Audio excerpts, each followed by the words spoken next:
careful about is, so the FBI has already looked into it.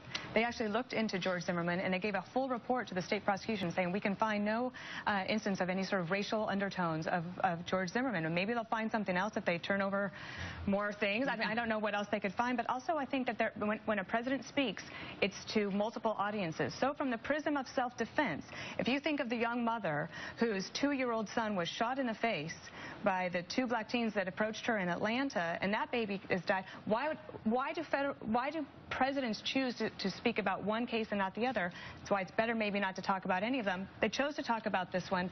I do think that the president was signaling we're going to have to move on. Good luck on stand your ground. When it becomes part of the national conversation, it's almost impossible to ignore, though. Yeah, I think that's right. I just want to say a couple of things.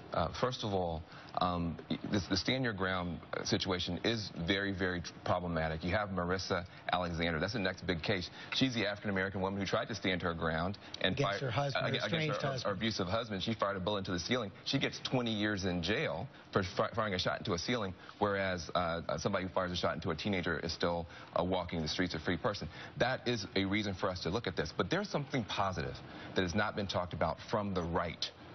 Conservatives have weighed in. They said they are very concerned about the killings in Chicago and in other urban environments.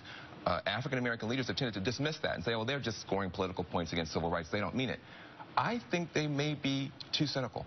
There may be a Jack Kemp silent majority of conservatives that are heartbroken about the killings. There could be a right-left coalition to come together to try to talk about entrepreneurship, mentorship, public-private partnerships to stop these killings. That could be an outcome here. Let's not assume that when the president says we have halfway forward, we could actually come together over this, not come apart. Actually, which goes, Van,